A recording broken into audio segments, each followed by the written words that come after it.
Welcome to the Loyal Locals podcast. My name is Jerry Jimenez. Once again, joined by Mr. Drew Steck. What's up, man? Not much, man. Mr. Steve Brokaw. What's happening? I'm good, man. I'm good. Chilling on this Tuesday night, ready for tomorrow. No. Usually we don't have anything to do tomorrow. Yeah, right. Hectic. We can go super late. We hang out super late. Tonight we got stuff. We got to get good rest. Yeah, I don't know if we're going to spend too much time today, like here, but we'll see. We'll see how it goes. Yeah. So Tuesday, you're listening to us on a Wednesday morning. Welcome in. If you're here live, I see y'all. Hi, everybody. Thank you guys for already sending some messages here on the chat room on Bum TV, YouTube. It's Bum TV. We call it Bum TV around here. We have a lot to talk about today, guys. We do. Adjust my mic here. Sorry. But before we jump into it, we're going to be talking about Chandler Rising. We're talking about Orange County and how they beat Sac Republic and how we have to go and face them on a Wednesday. But we're coming with a bus load of friends. So let's get into this real quick, guys. Beers. What are y'all having? Steve. I can't get myself to drink anything else. Yeah. So good. It's in your fridge. 109 in a precarious pint glass. Oh. Steve, is that made of glass or is that made of plastic? What's that made of? It is made of an unbreakable material. It is Oh, kind of like Captain America's shield over there. Wow. Yes, these are silly pints that we, the locals, made. Shouts to Eileen Adamantium as well for kind of making this happen. They are actually available on our website, so go for it. Anybody tuning in? We don't have shipping right now. It's only pickup. So if you're on the bus tomorrow, I can bring it there. For right now we're only to pick up. We haven't figured out shipping for these yet, but yeah, it tastes extra good out of this. Just gonna let you know. Adds a little bit of hoppy flavor. It's what? It adds flavor. It does. Wow. It's better. It's better. You're drinking out of the bum. So yeah. How much? $15. That's not bad. No, that's great. Yeah. Silly pint. You can drink them anywhere. They're great. They're fantastic. I'm especially well-made ones. I think these are pretty well-made from what it looks like. So I'm anxious to get my hands on them and try them. But okay, we just talked about my beer. What about your guys' drinks? Jerry, what are you drinking? Don't worry about me, man. No, I'm just kidding. I'm having. What am I having? I'm having an Eno Karuba by Creative Creature Imperial Sour Ale with Karuba, pineapple, papaya, and milk sugar. Apparently, Karuba is like some sort of like lime, lemon type of thing. Right? Ooh. I was watching a Clone Wars episode the other day that he's in, and I thought of the beer. Really? Yeah. Nice. Cheers, guys. Straight up. It's a great beer. Cheers, I drank through all of the 109 cheers. So I'm drinking a Manhattan tonight to get ready for the beers we're going to have tomorrow. So cheers. Nice. And this is a classy Manhattan. I also wanted to, dress it up because my man Jerry had a great week here and closed in on a new job. So congrats, Jerry. And I'm proud of you, man. So congrats.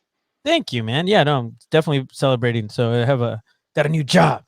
Hopefully that doesn't mean that I'm going to disappear. But no, I'll be around. I'm just kidding. No. That's the really cool part about this job is it's something I've loved to do and I've been wanting to do, and so now I get to do it, get paid for it, and then I can go to more events and spend more money. Well, cheers to that. Congratulations, brother.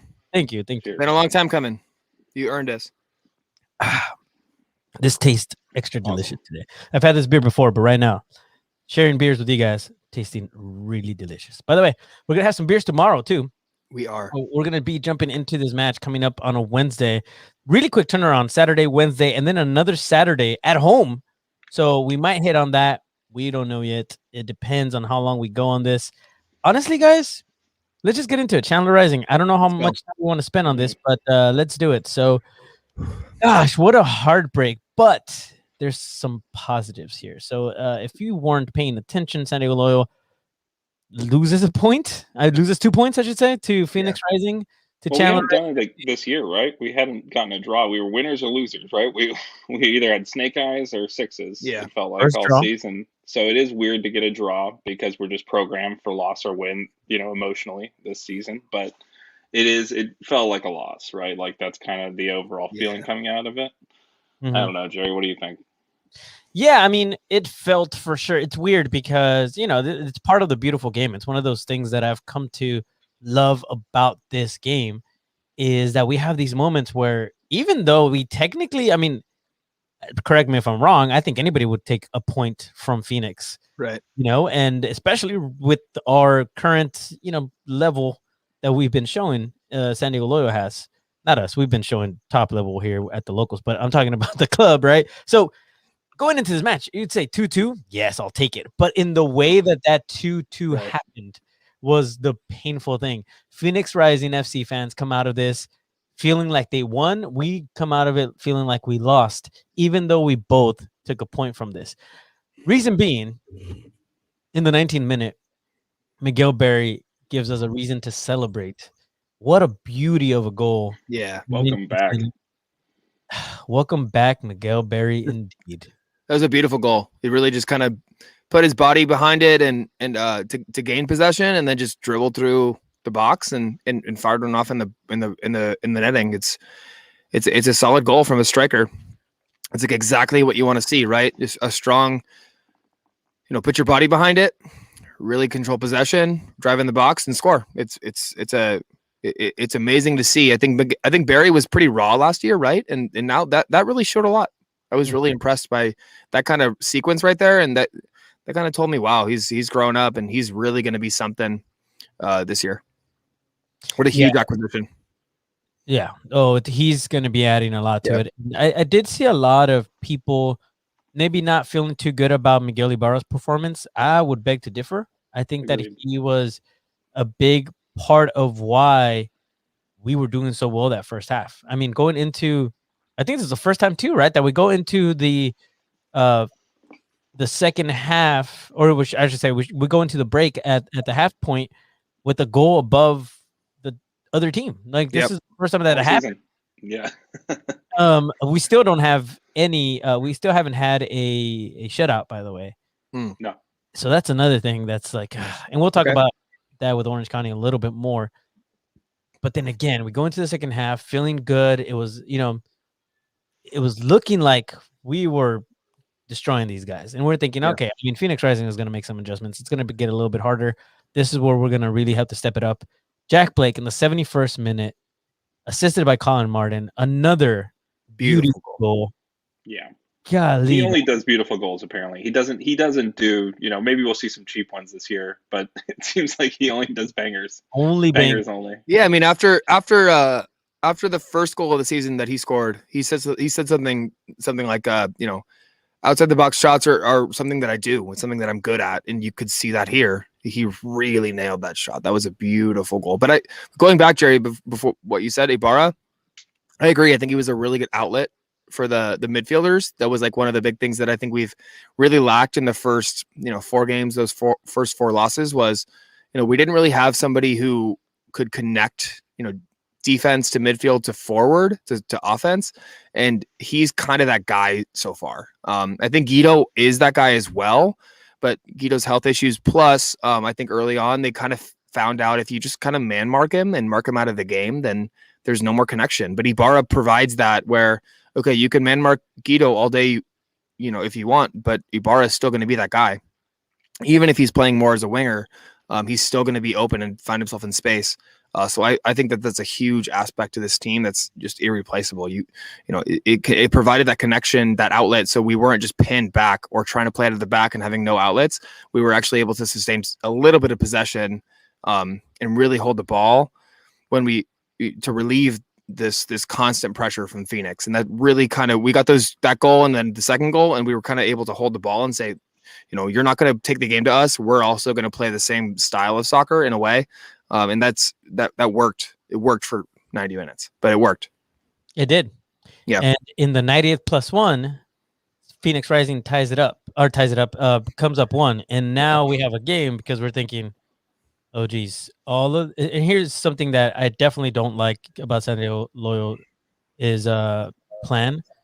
Somehow they decided that it wasn't maybe necessarily parking the bus, but they definitely were playing on the defensive end and very much were making and wasting time as much as possible. Yeah, so they mentally definitely weren't in a place together that was, hey, let's keep playing the way we were playing. Let's mentally do something different. And it was a collective decision. It wasn't a singular decision, right?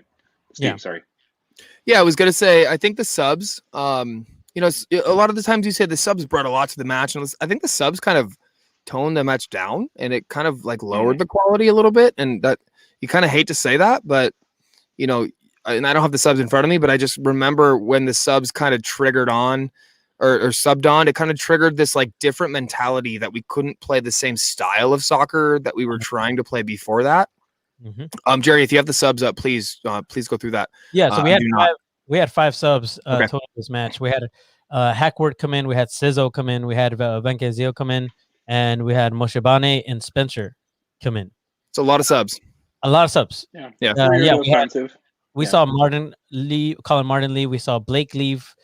We saw Ibarra, Barry, and Herzog leave. So mostly offensive off, mostly defensive on. Exactly. There you go. Yeah. So that tells you right there, you know, that was a mistake. And man, so they took it to us, and they just were relentless. They didn't give up. To give them credit, I mean, I hate to do it, but the shots. What was the shot stat? What was the shots? Hold on. I saw it and I was like, that's an error. 30, that can't be right. 32 shots from Phoenix Rising. Oh man. 32 shots. And only 3 or 4 were on target. That's 3 insane. 3 on target. Yeah, and I think it was 4 initially, and then they went back and revised, and they said only 3 were actually on target. 1 hit the side netting, which doesn't count. So yeah, I mean, it's just like, man, like how do you just leak that much to give up that much possession? I'd be curious to see how many shots were after the 90th minute, right? Was it 6, 10, like in a very abnormal amount versus any other game where maybe you get 2 after the 90th, right? Not even the 90th minute, but something like after the 75th minute when the game kind of turns the tide, you know. Like a chart of like where in the game the shots rose. Exactly. Well, yeah, I mean, check this out real quick. Hold on, check this out real quick. Block shots, they had 13, we had 2. Shots outside the box, they had 10, we had 4. Shots inside the box, they had 22, we had 6. Shooting accuracy, this is where it gets interesting. We had 60% shooting accuracy. They had 9.4%. Yeah, the lowest you might ever see in a professional game. Especially in a game they didn't lose, right? Like that's what's crazy about this is they still got 2 goals, but they were 9% accurate. Like this out on defense, 34 clearances for San Diego Loyal to their 14. 34. Wow. I don't have that anymore on my got cycled out. Yeah, I mean, I think it takes. Hey, we can bring that one back. I hate Phoenix. Okay. Yeah, nice. Yeah. I think it says a lot that the defense is reducing chances. Right there, the Phoenix is going to be Phoenix. Like we have to give some credit and some, you know, hey, Phoenix is going to be. They're going to be good, and they're going to take their shots. They're going to have their opportunities. The fact that they had such low accuracy and then their shots on target, yeah, you hear 22 shots in the box. That's terrible, but you know, shots on goal weren't that high. Shooting accuracy obviously wasn't that high. That means something. That means something. We're getting in the way of the shots. They're not getting clean shots. No matter what we're going to do, they're going to try to take them. But as long as we do our due diligence and get in the way, they're not going to really go anywhere. So there's a lot to that. It's just you got to finish the match. Mm-hmm. You got to finish the match. One thing that I did want to throw in here, and Oscar Barron, who is in the comments, mentioned it. We have to mention this. We did all that, and we did it with Dogito. Yeah, number 10. Very good point. LDOs. So hopefully he's gonna be back soon. We have no idea. Corbin's asking any idea if Guido will be back. We don't. USL doesn't work like that. No It's not like the NFL where they're required to disclose on Thursday, and so the coach has to be asked, and they have to make a comment regardless of what league rules. And that's true in MLS, I believe, as well, yes, which has still pretty vague rules. But USL has none of these. None of these rules. Yeah, someone please tell Glenn that this is not MLS. Yeah. He's one of those people that's like, what's happening? What's up with this? Yeah, why didn't you tell us? It's like they don't have to. When in a league where it's strategically you don't have to, part of the game is, other people aren't going to. And so if they were thinking we might bring a 10, or 2 10s in the form of an Ibarra and Guido, and having 2 people can kind of switch and overlap in that role, they're going to be preparing a little bit differently than thinking that he's definitely out, right?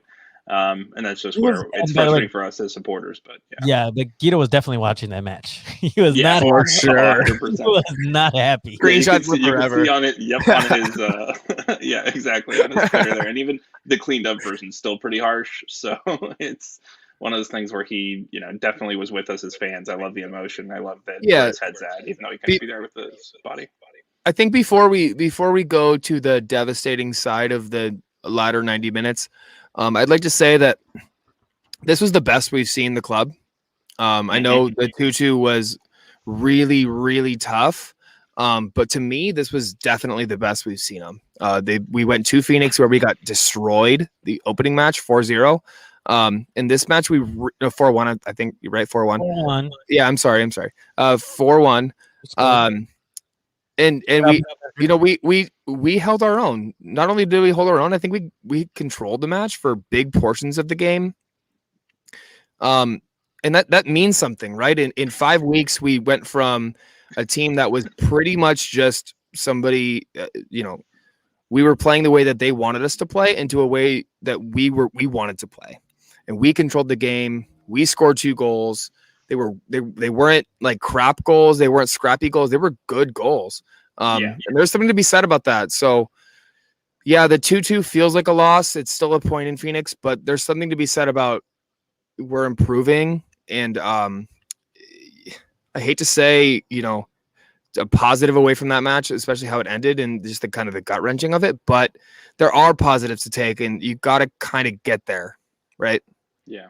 The difference over 6 weeks is really noticeable. You can see it. Really, there's an echo on your side, I think, Steve. Oh, a little bit. You're good. Yeah, but no more. There we go. Yeah. No, now he just muted himself. No, okay. But yeah, you're right though. There's a marked difference. This team, we could barely get shots off. This team, we could barely control the ball against. Our guys looked like they were chasing after the ball for 90 minutes when we were in Phoenix or Chandler. Sorry, before it's not Phoenix. It's definitely not. It's like 4 towns over. But they looked so much better in this. Yeah, it was marked to say, and that's what I'm reminded of another Arizona coach.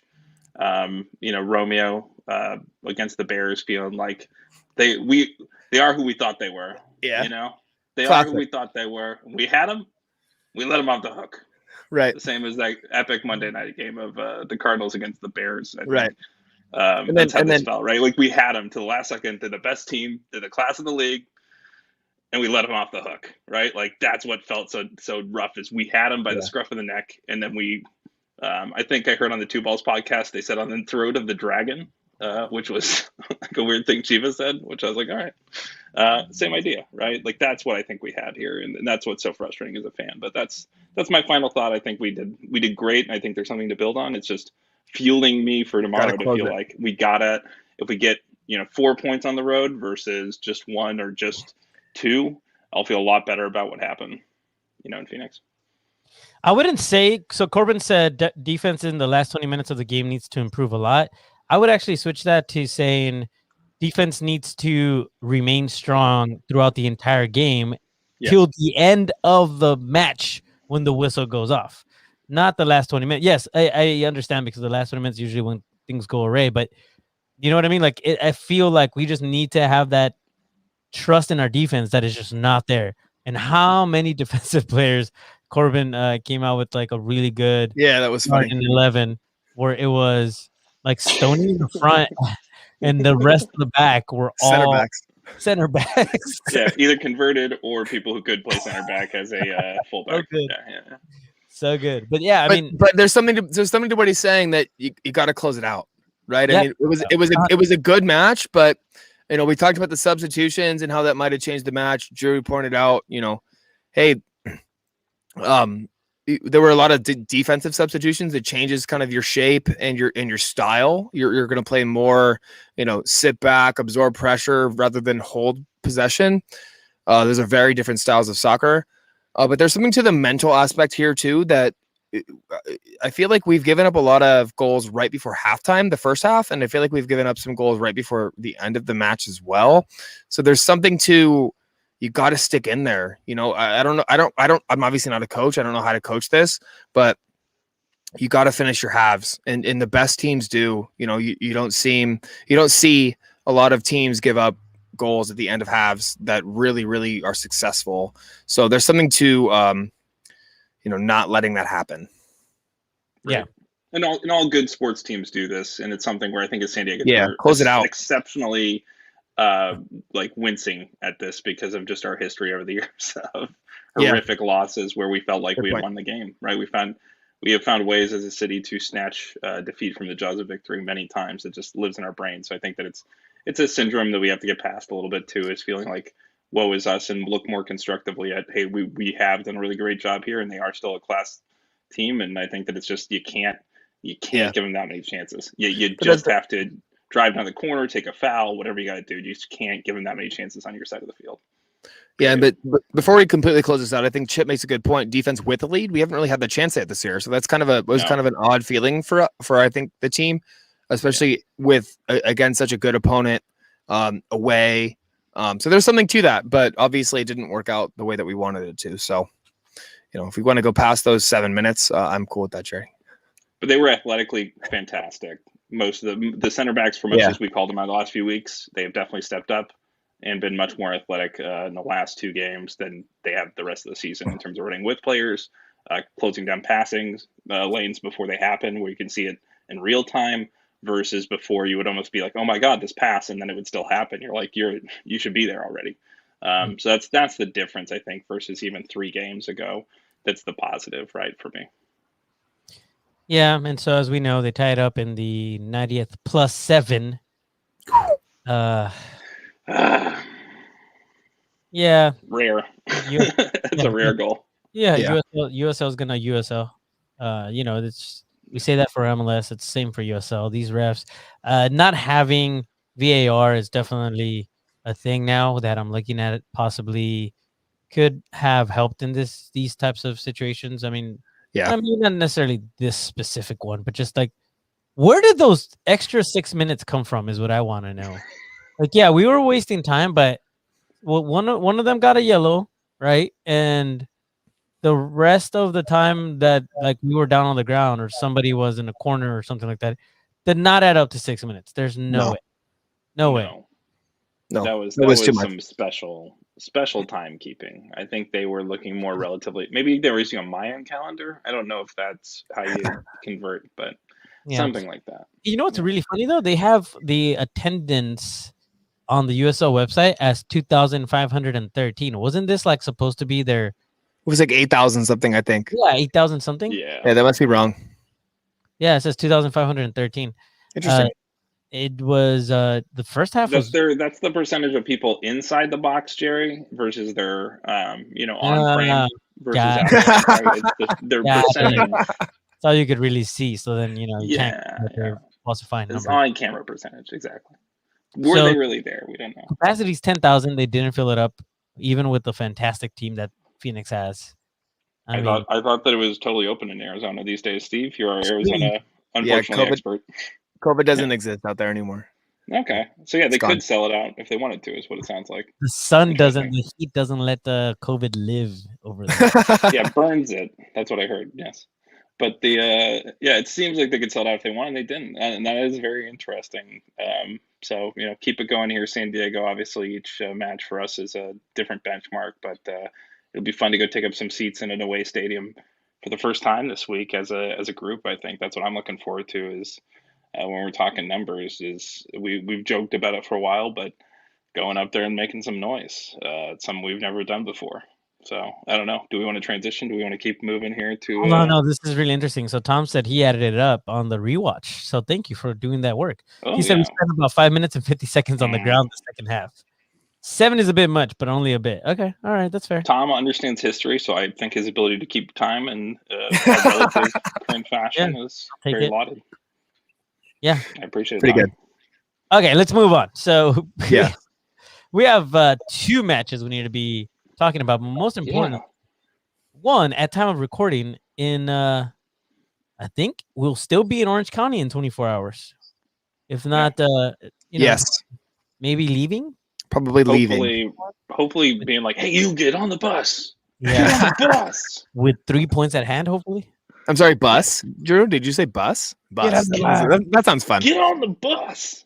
I might bring get on the bus. Kermit the Frog. We're taking a trip. The locals are taking a trip to Orange County. We have officially sold out. We have. Bus trip. That's exciting. Yeah. Steve, what is it, like 50 people? 52. And there's a ton of other people that are actually going to be meeting us over there. Yes. Because they're either close or they just don't want to pay for the trip. And so they're like, I'll drive over there. Yep. So there's going to be a lot of us. Yeah, so it is absolutely. There's going to be a lot of us up there. So when you think about doing a bus trip, you're like, oh, this is cool, let's do it. And then you get people who are like, oh, well, I already bought my ticket, or I don't need a ticket. Can I just ride the bus? And so we do a discount code for that. Drew, my wife's brother lives in Orange County, and right. He has a place right by the stadium, and I'm just gonna stay there, so I don't need to roll with you guys. Or right, and then you get people who are like, oh, well, beer is included, but I don't drink, so can I get a discount on that? And it's like, okay, well, we'll do a discount code on that too. And they get people who are like, I don't even want to ride the bus, I just want to sit with you. So then we do a different item for that. So all of a sudden it gets complicated, but it all wraps up into lots of hard work behind the scenes. And tomorrow is happening, and I'm so effing excited. We can cuss on this podcast. I'm so fucking excited. Yay! Sometimes we can and sometimes we can't. I don't know when you put the E tag on there. The fuel tank, I always do. What powers the bus? The power I don't swears. But yeah, I've done a couple of these buses with the Outlaws, and it changes you. It changes things. You get to spend time with your brethren. You get to spend time, with your family and sit with different people and get to know different people, pass beers around, share beers, talk to people. So if you're on the bus and you're watching this or listening to this, thank you. This is going to be so much fun. It took a village and we got there. Jerry, I know we posted earlier on a Wednesday. Are you kidding me? I couldn't agree more. It's a Wednesday and we're leaving peak work hours, and we still filled the bus. Hell yeah. Very excited for this. Yeah. So yes, we're gonna go up to Orange County. Let's do this. So Orange County is coming into this match having beat Sacramento Republic for a second time. The only 2 wins that they have a record of 2 wins, 2 losses. Very interesting that apparently Sacramento Republic cannot beat Orange County at home, believe it or not. It's like a thing now. So Orange County plays, and thank you to Alan from Fairweather. He sent me a message. He said, this is very likely more how Orange County is going to play. It's a 4-2-3-1, right? And they started with, they have Rakowski on the goal. They have Richards, Kiernan, Breen, and Alstein Aston in the back. They have Caninkas and Orozco in the middle. Michael Orozco, somebody I'm familiar with. You have Ronaldo Damas, Brian Iloski, and Christopher Wehan. And then up front, you're going to have Eero Markkanen. Wehan and Markkanen, I know, are dangerous. And those guys are very good weapons for Orange County. So 2 of the ones we're going to have to be looking out for. Interesting game, actually, between Sacramento Republic and Orange County, because the way that this match went was very interesting. Orange County opens up the match in the 22nd minute. They score a goal. Damas actually scores this one with Caningas as an assist. Then there's 3 yellows for Sacramento Republic almost directly after that in the 26th, then in the 33rd, and then in the 37th. So I don't know what was going on there, but Sacramento Republic just not having a good time after that goal. And then they go into the half, come back almost immediately in the 49th minute. Markkanen scores a goal for Orange County, right? So that makes it 2-0. And 3 minutes later, in the 52nd, Dan Casey, so he gets fouled, but then doesn't like it. So he kicks the Orange County player. Smart. His legs Good decision. up. And in the 52nd minute, Dan Casey for Sacramento gets a red. But then it's funny. But wait, there's more. There's more. Wait. 8 minutes after this, if you sign up now, 8 minutes after this red card, Sacramento actually scores a goal, right? So that makes it 2-1 against Orange County. Somehow, Orange County was like, we got this, and probably loosened up a little bit on defense, and then they get scored on, and they're like, all right, well, we got to pick it back up, and they hold on until the 87th minute when Damas assists Brian Lowski and scores a goal, makes it 3-1 in the 87th minute. Now with obviously Sacramento Republic a man down, but it was just a really interesting match. I went back and tried to watch it. One of the things that stuck out as a sore thumb, and it wasn't anything on the field, it was out of the field. Drew, we were talking a little bit about this. They have so weird that are chanting, and then they have like drummers, not in that section. I don't know if it's professional drummers that somebody just hired, or they're people playing drums. Oh no, separately. So they have the supporters in their supporter section behind the goal. Yeah. And then they have drummers. Nick Cannon and his hired. Yeah. Nick Cannon and the drum line are. He's actually from San Diego, by the way.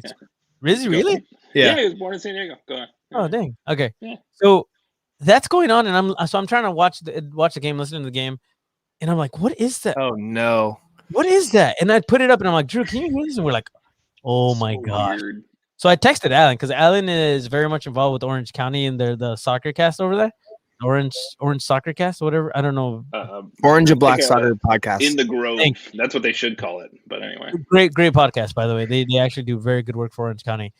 Shout out to those guys. I might drop by during the recording tomorrow, but cool. We'll see. Crash. I might go crash it. No, I don't know. I know that 2 balls will be there, but cool. Anyways, I'm sorry, not they. Alan told me that this is like a thing. Like he's like, yeah, they're totally separate, and the supporters definitely don't like the drummers, but apparently they're not doing anything about it. So that's rough. So now, just so you guys know, prepare, because we're gonna be fighting not just the supporters, and I mean like loudness, all right, not actual fighting. We're gonna be going to battle on the stands with not just their supporters, all 10 of them, and like 2 drummers on the other side. We're only gonna have 1 drum, and we are like 50 to 60 of us. 50 to 60 voices. Yes. And intimidators. We gotta intimidate them into just giving up their drumsticks. Maybe they don't find them in the second half. Maybe they go to get a beer and they come back and their drumsticks are gone. I mean, we're drinking all the way there, and they have dollar beers from 6 to 7. Yeah. That's what I was gonna say. Not only 50 to 60 people, but 50 to 60 lubricated people. Very lubricated, right? Yeah, exactly. They have the strength of 5 normal people. You know. If you cannot make the match, I look forward to hearing what you hear on the broadcast, because I think it's going to be us.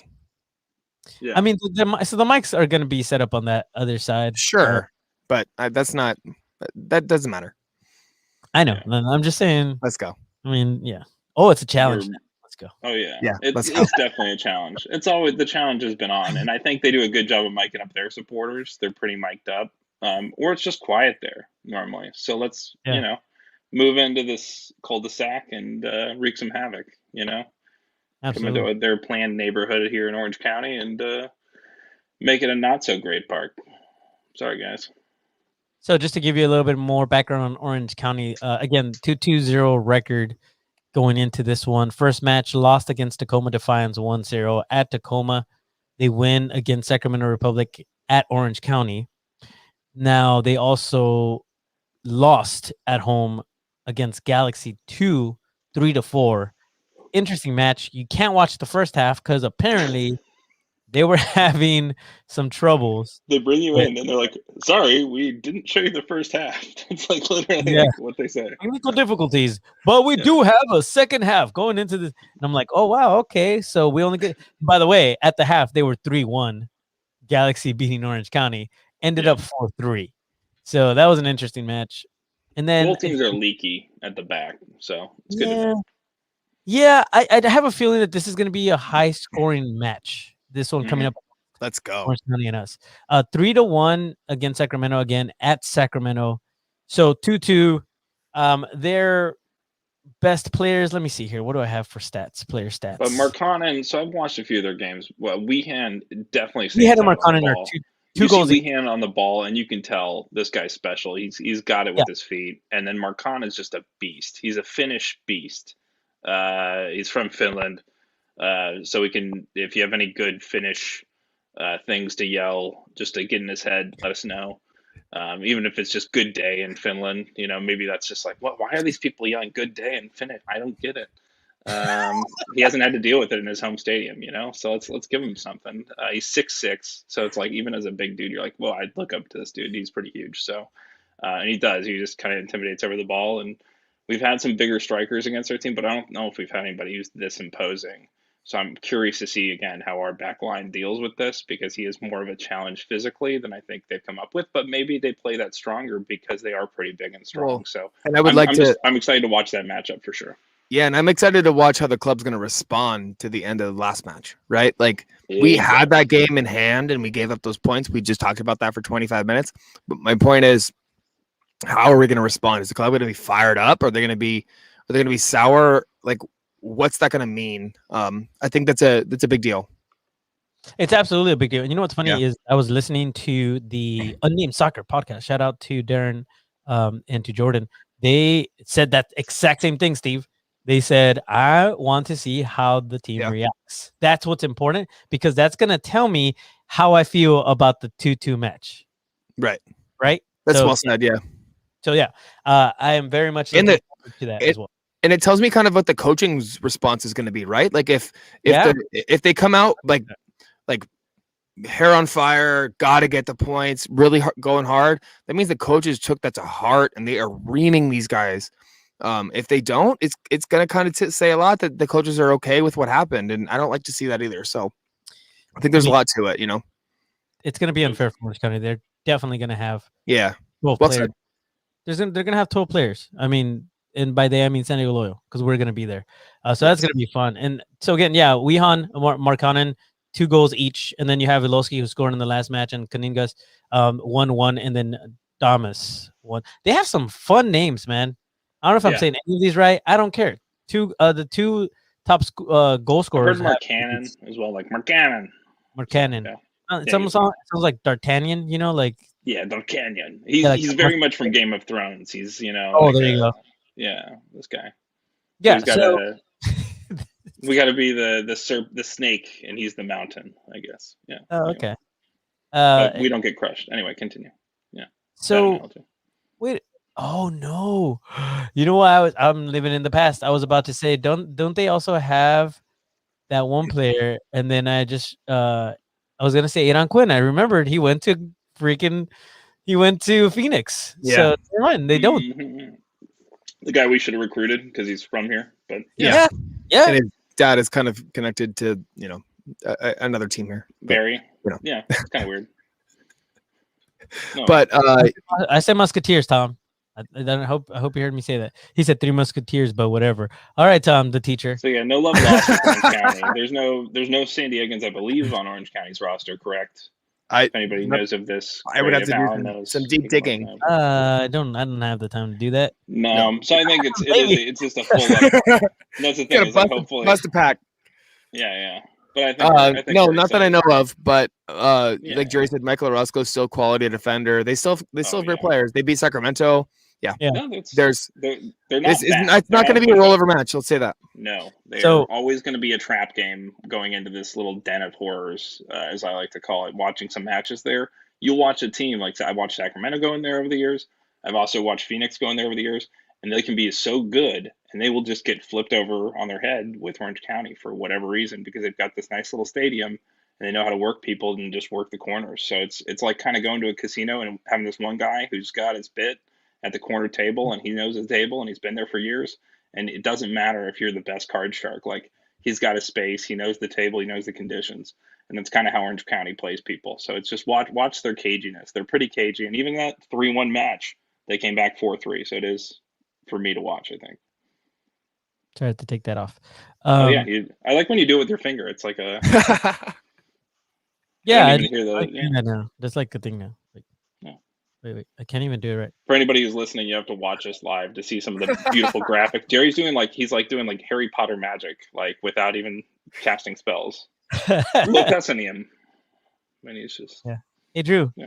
How you feeling, dude? You want a beer? Oh yeah, I got to get one from here. Oh no, it's evaporated in my hands. You guys have to watch. That was pretty good. That was good. No, but I mean, besides the match tomorrow, I just can't wait to be there. I can't wait to kind of overtake the stadium. March in, the bus trip itself, the entire experience. We've talked about this so much, but the away trips are something special, and this is the first of many. I'm so excited. I'm so excited for tomorrow. We didn't think this was possible a year ago, right? A year ago today, right? June 8th, we would have been holy shit. A year, is that a thing we can do in a year? That would be great. Maybe that would be awesome. Maybe, but everybody here has done a great job getting vaccinated. California overall doing a fantastic job. So good point. Everybody listening, probably. Yeah. That's what I'm excited for, because it's this is only possible because everybody's worked really hard to get here, and I'm excited because it means that, again, we're not just doing this because it's the first trip ever. It's also the first trip because it's been such a delay, and I'm excited to see, and not just this trip, the fact that there'll be many and there'll be more this year, and that's the hope and the excitement for me too. Is if you can't make this one, know that there will be more for sure. Friendly reminder to everybody: if you're going on the bus, please make sure that you are either vaccinated or tested, and then you can bring it. Bring it. Pointed at the screen. Bring it. Not just pointing at you. Not just yourself. Not just bring it, but bring your card so that we can see that you've been either tested or vaccinated. We will be checking on the way in, and if you bought a ticket and you do not have that proof, we cannot in good conscience let you on the bus. So please do not forget that stuff. That's very, very important. Yes, please. Yeah. We've all worked really hard to get here, so don't be that guy. Or a woman, or a person, or a space alien pretending to be a human being. So one thing that Tom just brought up, and it's very sad, so we have to talk about this. He's like, oh, $1 beers. Because they're gonna have $1 beers in Orange County between 6 and 7. But it's only Coors Light, apparently. Tom Phillips said, "Oh, Coors Light." Yeah, I looked that up earlier. So it's local to Orange County. Here's the thing. Let's talk about this, because another question that came up, and it's kind of related. Afmir wants to know what we're going to be drinking on the bus. So we luckily have been able to put together quite an array, a eclectic selection, if you will, of beers. We can beer. We have Stone. We have the IPA, we have the Delicious IPA, we have the Buenavesa, we have some of the Tangerine Express, and then we have some Creative Creature. We have a bunch of 109. We have some of the Raspberry Smackers. We have some Adam West Coast. We have a bunch of and we have the beer name just always makes me laugh. And then we have a bunch of Second Chance that I don't even know about. Steve, what do we? Oh, you want to see what that's like? Sure, why not? Let's go. All right, Seize the IPA, Mulligan, Over the Lime Lager,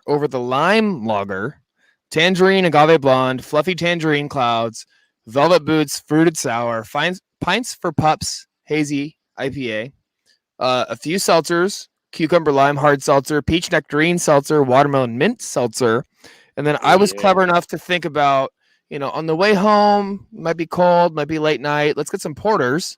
So I got some porters, Tabula Rasa Toasted Porter. Award-winning, world-class. Yeah, they're porter. they've been not just any. I'm just getting a porter. I'm just gonna get one of the best porters of all time. It's that's the I don't know. That's the Beyonce homecoming of porters. This is the porter to end all porters. If you've never had Tabula Rasa, so that was an important addition. We want to make sure that you guys that are coming on this bus really whatever you like, you will have a beer. There's water, please. There's gonna be water. Yes, and Gatorade. There'll be water. And Gatorade. We don't want anybody. And snacks. Yes, we're trying to keep your blood sugar up as well. So we will have all the bases covered. Let's go. Yes. Let's go. That's the whole point, Gonna make Tom. the match. They're gonna be like, "Where are the locals?"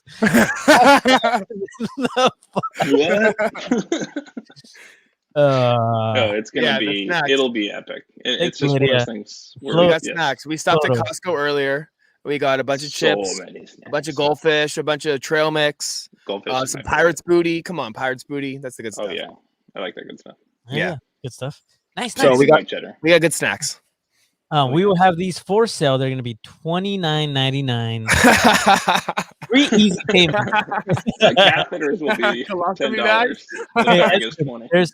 Guess what? This is the best part. You don't have to pay for it. It's been paid for. There's a bathroom on board. There's a bathroom. There is. That's true. Yeah. Yes. And it's a wonderful bus.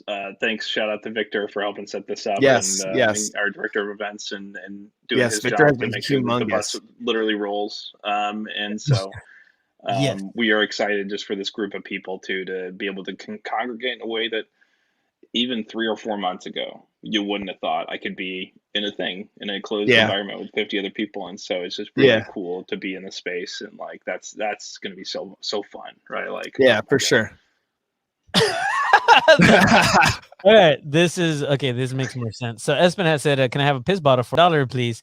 He was referring to the light brews. Over here, we're like, "Oh no, you'll have a place." Oh, we wanted a place together. Yeah, got it. So here's the thing, and this is what I wanted to get to.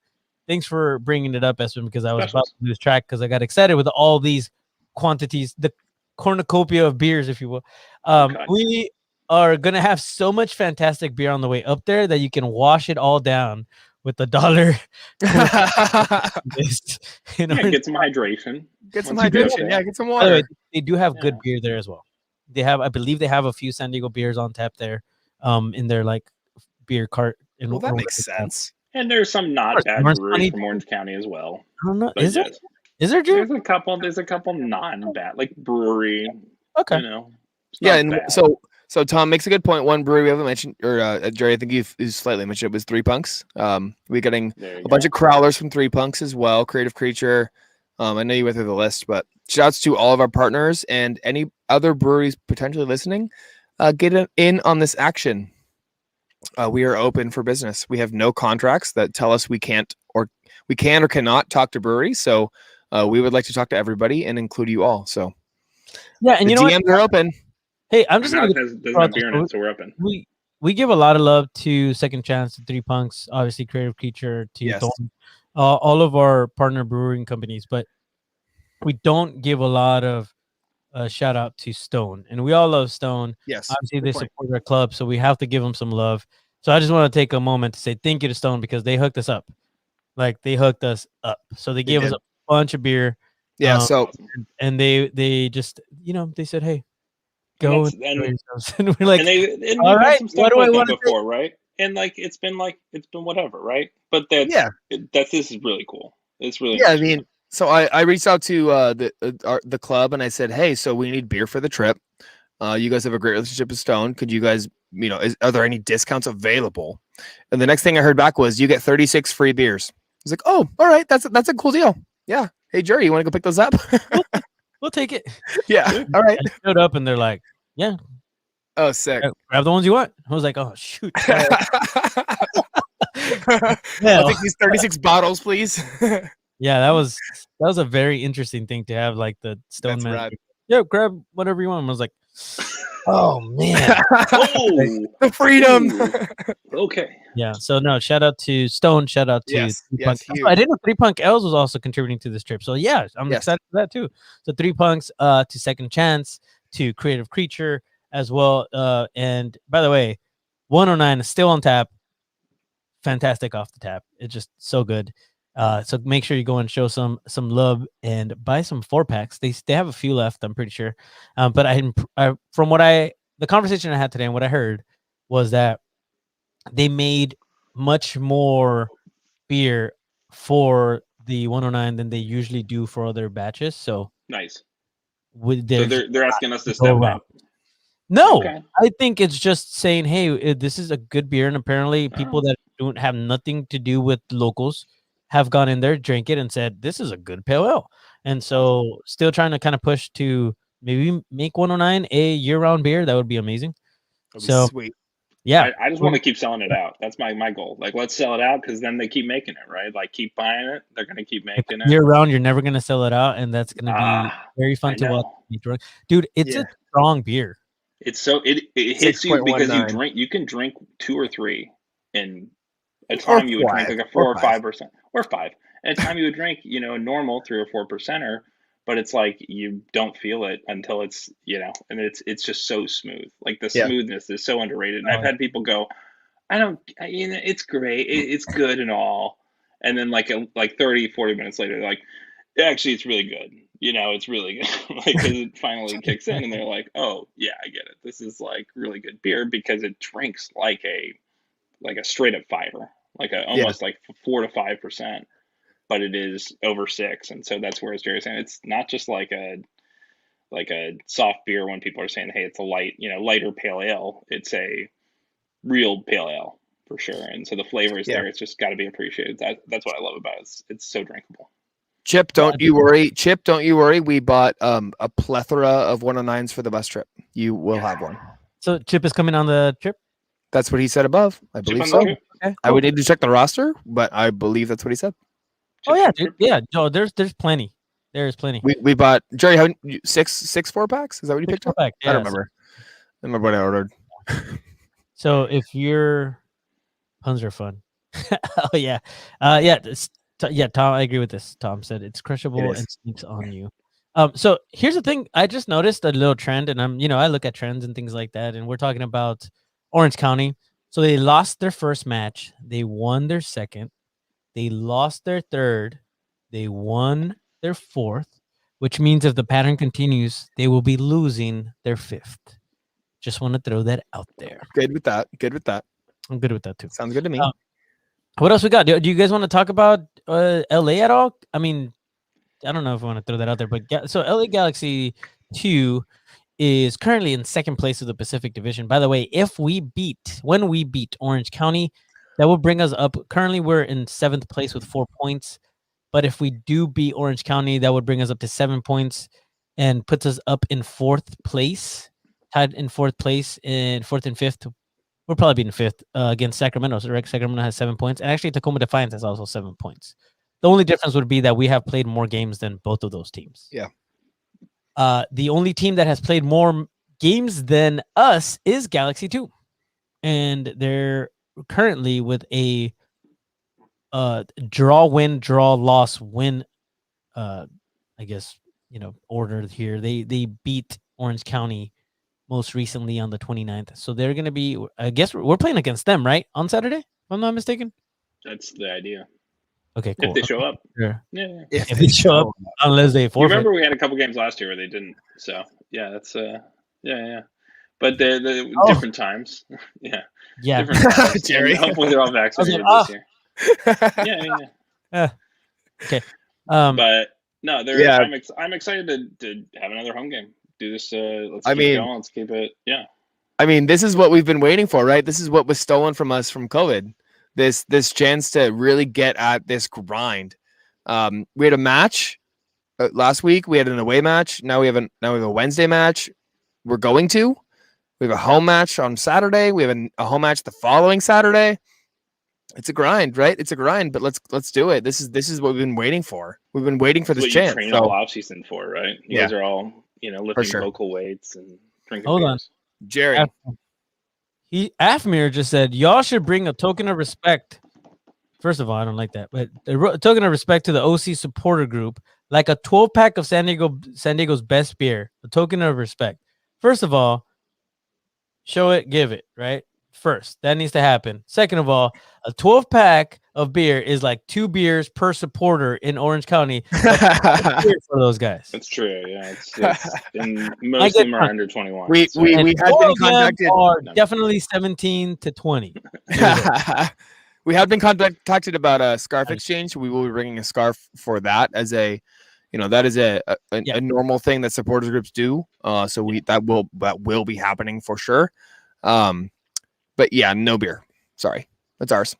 I I kind of like the idea. I like the idea of like, oh, we're coming from this faraway land of San Diego. $12, Tom. $12. This is our like our myrrh or whatever. Yeah, exactly. Here's our gift for letting us into your gates of your kingdom that we're gonna desecrate. Like this is like tipping the hotel maid in some ways to say like, hey, if we win here and we leave a mess, those guys are probably don't be mad at us right now. At least we gave you beers. They're like not going whatever these fuckers. Yeah, I really look forward to dreading them out. That's gonna be so much fun. Yeah, and from what I've heard, just from the OC rep, section 1 is behind the loyal bench. I've tried to find pictures if that's true or not. And I have been unsuccessful. So Jerry, the investigator, I'm going to put you on that because I feel like you're going to find it in like 5 minutes. I got it. But that's something that I heard from him, and that would be pretty cool. That would be fun. That would be pretty cool. So fun. Yeah, just to get a rise, get the guys kind of up and chanting too. That'd be really fun. Sparta, then the kick. Yeah. Okay, that's better. Yeah, I mean, especially because at home matches we're behind the goal, and we're kind of far from the bench. We're kind of far from the players, right? So if we're actually behind the players, behind the goal, that'd be pretty dope. Yeah, that'd be pretty cool. That'd be awesome. Yeah, and that's what was so cool about this. Yeah, having Hackworth and having those guys, having them up in the section last work. Not Hackworth. Ashworth. Hunter. Ashworth. Hackworth. Hashworth. You got Hackworth and Hashworth. Ashworth. But yeah, they're good people. So it's going to be fun to like see their energy, right? As we said, Guido definitely had supporter energy on Twitter. So it'll be fun to see them on the bench with us kind of behind them for sure. Steve, we're still getting a little bit of an echo on your end. Just a heads up. Damn it. Oh, I almost did the McDonald's. I'm trying to find this thing. I can't. Don't do that, Jerry. No, I know. I'm trying not to. What week are we? Week 8. This is gonna be week 8 already. Jeez. Oh yeah. Yeah, I know. Wow, bro. Wow. I said 6, but it's been forever. So I mean, like, yeah, it's gonna be a interesting kind of evolution over the next 3 to 4 games with our club, right? Mm-hmm. Midweek, rotating rosters, going into a weekend game. How do you shift in and shift out? Who are we going to pull up? Yeah. We do have more depth than we've had for the first number of weeks that we're staring at and saying, hey, we've been successful with this depth. Exact. Center back depth, attacking depth. Ibarra can come off the bench, right? People like that where you can do an Ibarra-Guido swap. That would have been a harder thing to do, to pull Guido out in the 60th and not have somebody come in and replace him, right? You can do that in a midweek match here. Yeah, but even the option of a few weeks ago. Even so, two balls posted way up. I know they've been at training, so shouts to those guys. Posted that Stoneman was back in training and doing some really good work. So seems like he might be lined up for some minutes, and that would be pretty rad. We saw the loyal post that they posted. He was back kind of in training. Maybe that was kind of an announcement per se of he's back. So maybe not full fitness, maybe not tomorrow, maybe Saturday, but still. Having him back would be massive. He was obviously here last year. He knows the system, and there's something to a defender knowing the system, knowing it really well. Yeah, and shout out to those guys too. They texted me and let me know that the Andrew, our chairman, AB, is very excited about us bringing a bus up. I think they said he was overjoyed or ecstatic to the notion. Obviously, I'm sure he loves it, but it's stuff like that I'm sure always helps everybody internally just think about what this means and being able to have an actual road trip, right? Where Phoenix has been a little bit out of reach in the first few weeks, but this is it means so much to this club, right? For our first trip and all those kind of things. I think on the hour I'll shout out to a story of kind of how we filled the bus. And this is a cool story about really what Loyal's all about. So yesterday I talked to the club about, we're this many seats off. And then I called the OC rep and I said, hey, can we have one more day? I'd like to, really try, another day to get some more seats now that we're locking down pickup times, pickup locations.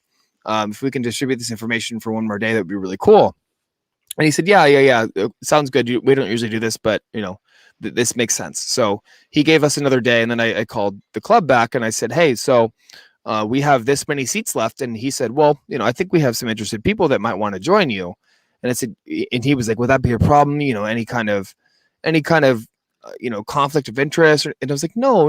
You guys are all welcome. It's just, this is cool. So then he called me back today and he goes, hey, so we have 10 people. And I was like, 10. We don't have that many seats left because we had the day. But we ended up having 7 seats left. They're having 7 people from the club office. One member of the executive front office, Pete, is going to be on our bus, which is really rad, I think. And then the rest are going to be, staff that work there every day. And I think it's really rad that they're going to come. They have tickets with us, and they're going to sit with us, and they're going to stand with us, and they're going to sing for their club.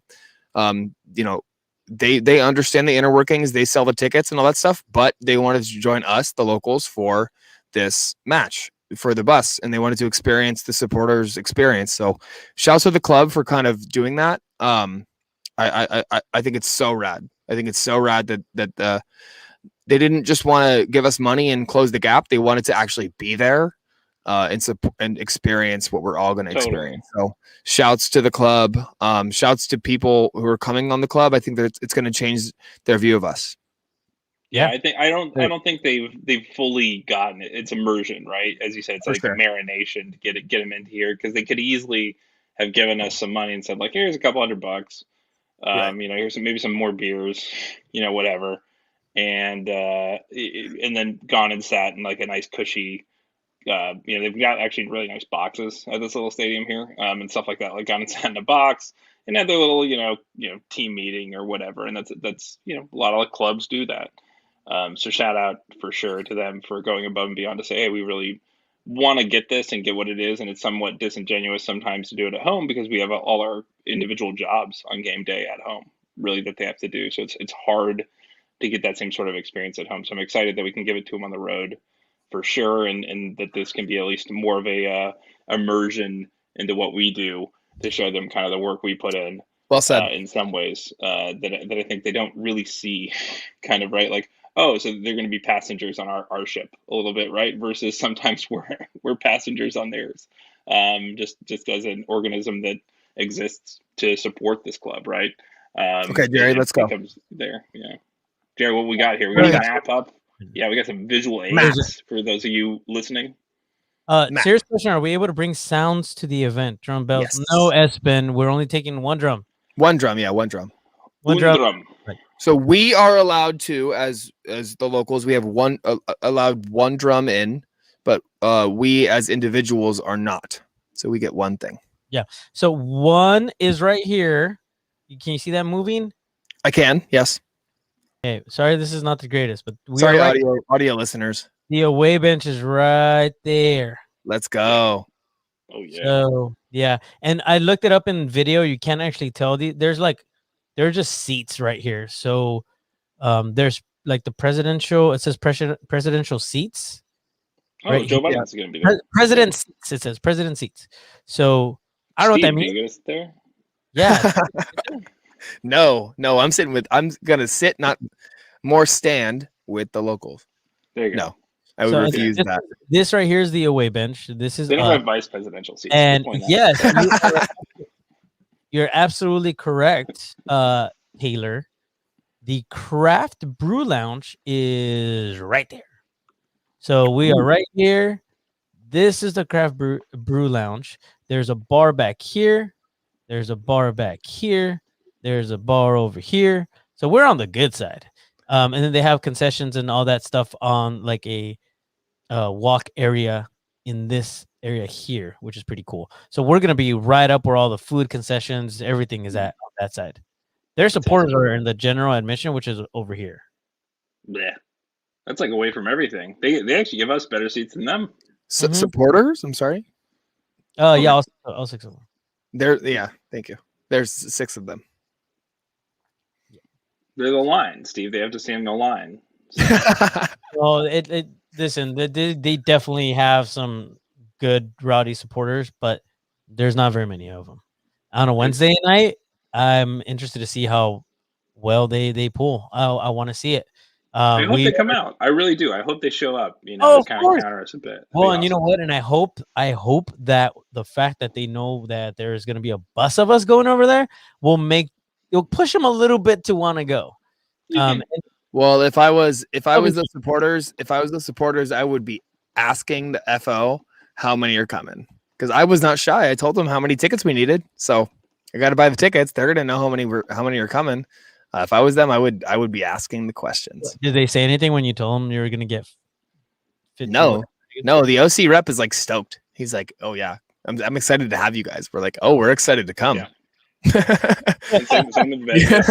Same with we're more excited, I promise.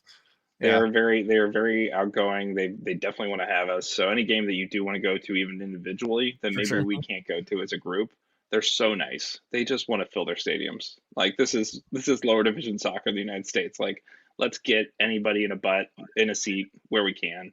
Everybody that's the whole goal. Anybody in a even if you don't have a butt, I'm gonna put you in a seat. But like we're gonna give you a butt, and then we're gonna put you in a seat. Yeah, give you a bum, and then give you a scarf and put you in a seat. But or make it stand up in this case with us. But yeah, it's one of those things where I think they're super nice, and anytime I've interacted with any of these people, they're great. But yeah, it's gonna be very fun to see the dynamics. This is new territory for us, and so we appraise anybody who's coming with us, and anybody who doesn't, you get to watch the party and have a little bit of FOMO. But again, know that there will be stuff coming up this year. There's plenty of dates: Oakland, Vegas, Sacramento. Things people are talking about, so we'll see here. Hey, excited. Oh, sorry. Actually, this pulled up, and I didn't mean to click on that. I meant to click on this one. So it was Chip agreeing with this comment. It's Espen always writes in like code, so it's very difficult sometimes to understand it. Espen, read this literally, Jerry. Come on. What? Read it literally. I know I'm late to this. I know I'm late to this. Capital PA, capital RTAE. Partay. Oh, party. Oh, the party. Oh, okay, party. This party. Is that, I think he meant to say the emphasis. The emphasis on the capitals. Yeah. It's so good. The racist comments and an H20 tossing bottles. We must be on best behaviors because that's like capital letters. Yeah. Hashtag full stop. Yeah, agreed. for sure. Agreed. Absolutely. Agreed. If I catch any of us doing anything of this, or there's racist comments or water bottles or any of the things that you already know and agree to in our code of conduct, I will make sure that you are swiftly carried away and talked to. So please don't. And your membership will be revoked. I will say that much. I will say that much. It'll be one of the most swiftest rebukings. Yeah. Yeah. Not okay. Not okay. No. There's no space in our group for that. There is a lot of space for shenanigans. We love you, chicanery, for tomfoolery, especially with Tom, and Tom's foolery. But there's no space for this, right? We can have some fun mischief with the, as we said, the professional drummers, drumsticks. I don't know.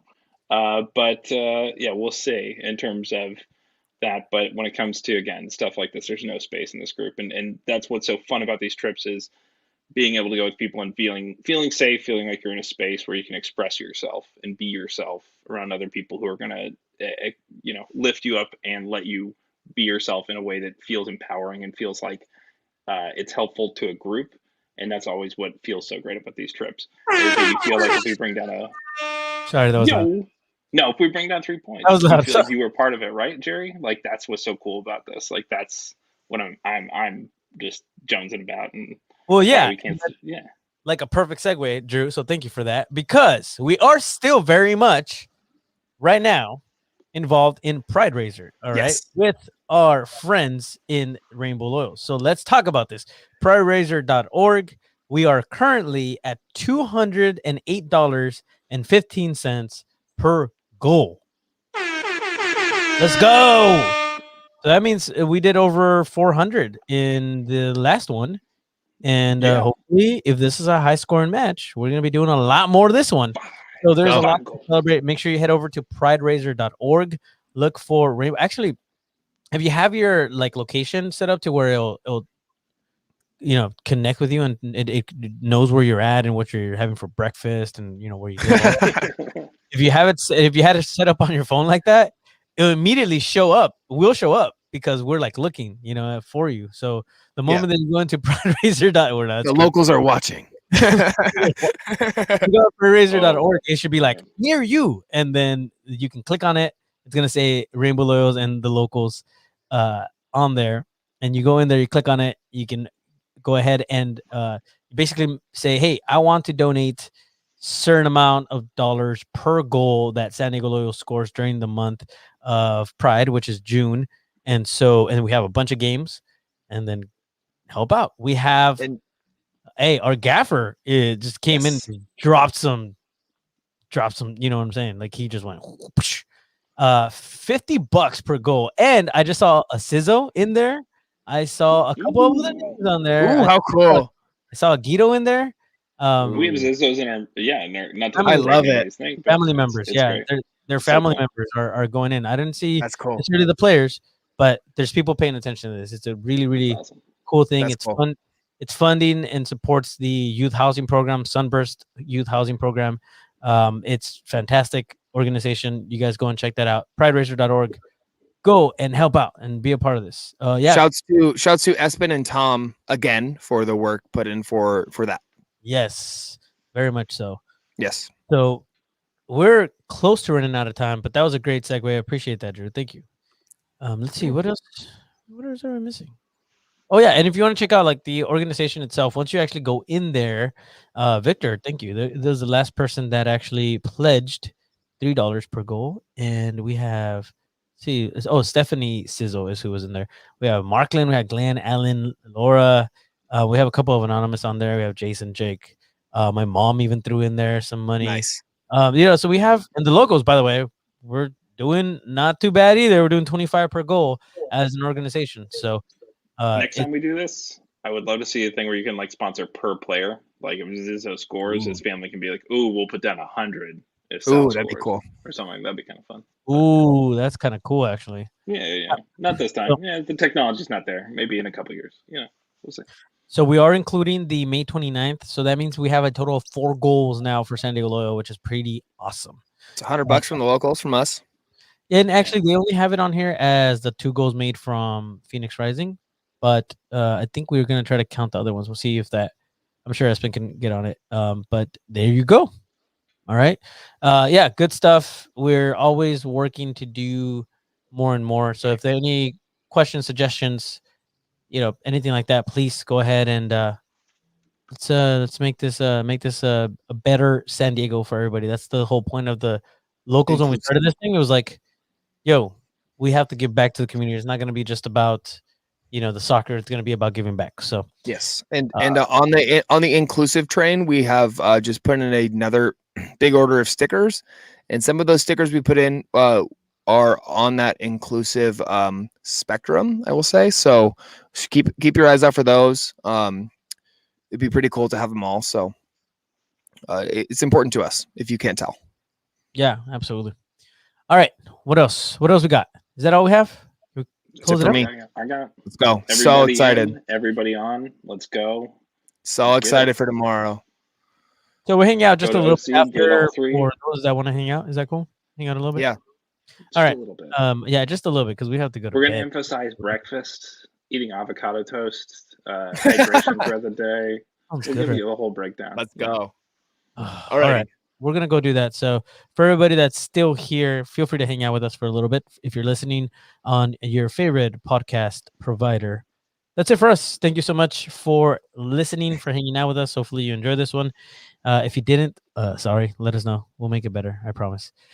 For Mr. Drew Steck and Mr. Steve Brokoff, my name is Jerry Jimenez. See you guys next time. Bye. Bye.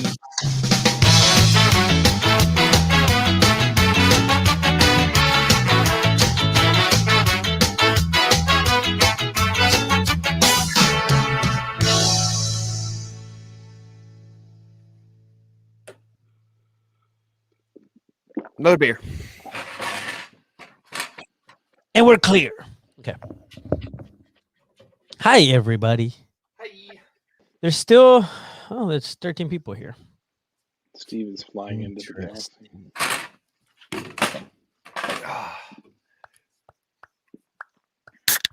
Oh, hey, I didn't even think about this, but don't we have a new player that we just brought in? Oh yeah, McCollum. McCollum. Oh yeah, him. McCollum. Talk about that. The guy we all knew was already coming. Whoa, we're like, wow. Whoa. Wait, check this out. Because of investigator Jerry, who's like, oh yeah, he's in San Diego surfing, and he follows all our players, and they all follow him back.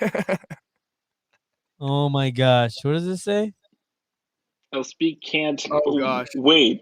Speak to can't see you wait tomorrow. to see you tomorrow. Hey, speak can't. W8 is that like a tax form? To see dash you dash to row. I feel like it should be a spank. Spank. A spank count. Wait for you. Goal total.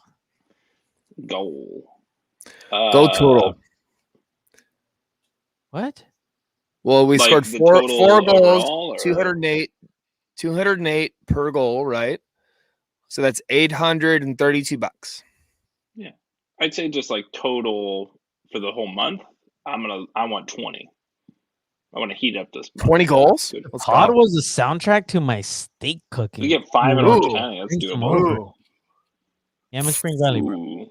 I had ribs tonight, and they're still in my teeth. Oh. Good thing nothing's zooming in here. All right, Tom. Yeah, there you go. Expecting people to read your mind, bro. Come on.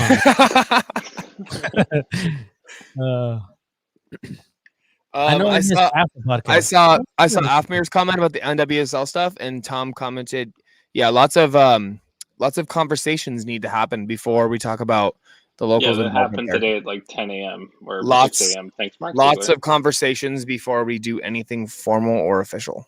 Yeah, Affy, part of that is half of us didn't find out Not about there 9 a.m. because we were Not blocked there by yet. Mark Ziegler, so we couldn't see it until 9 or 10 a.m.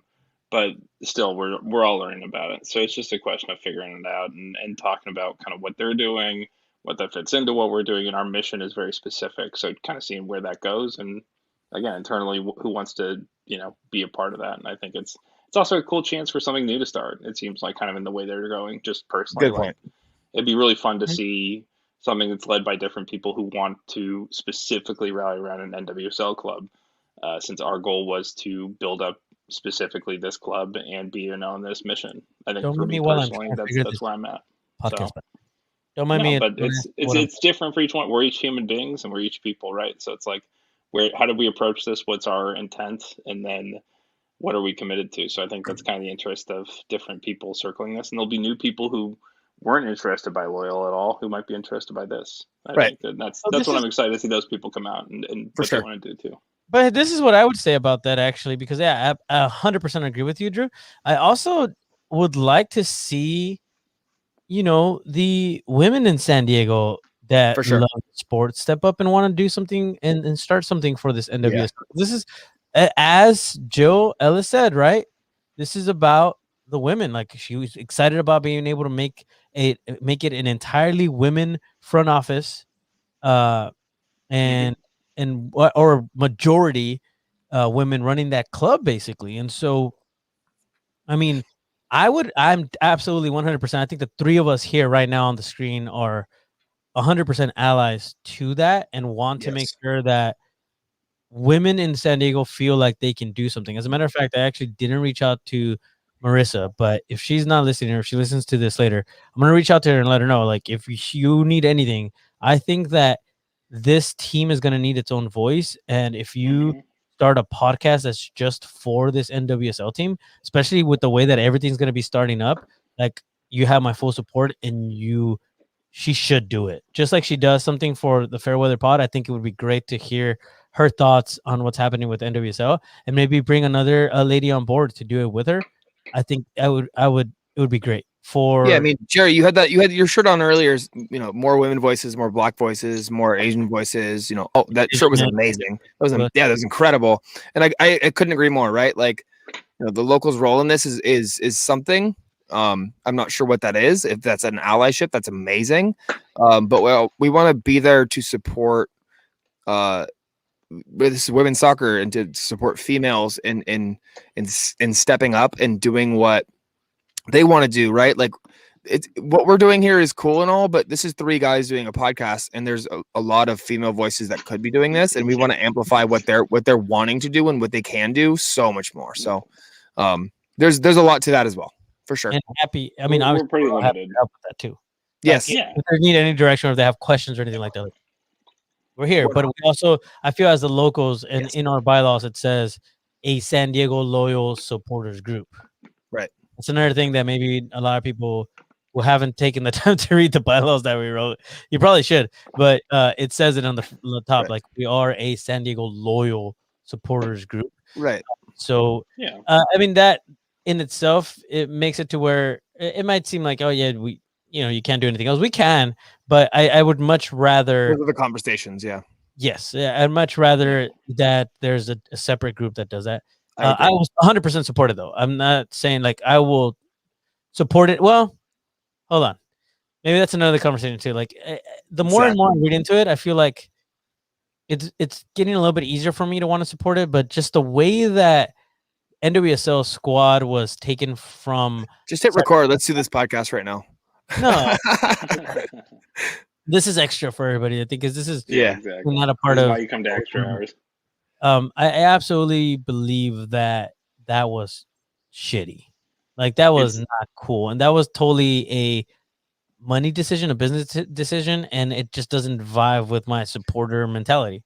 I just don't like that at all. Yeah, my issue with how this is kind of coming about is the arrogance. They kind of come about this like Burkle is this billionaire and he's been so successful, and Jill Ellis, obviously everybody knows her resume as the president, and everybody kind of knows what's going on here, and they're kind of coming in like we have this amazing careers and we're just going to figure it out here.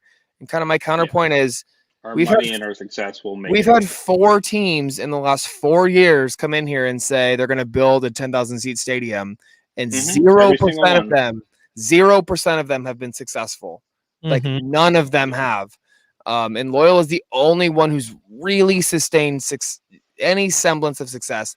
And I know 1904 is still around and they're doing what they can, but from what they started and what they wanted to build from the start, it's not quite there. So I'm not trying to just shit on 1904, but my point is, Loyal is here and they're doing what they can, and they've built this fan base and it's incredible.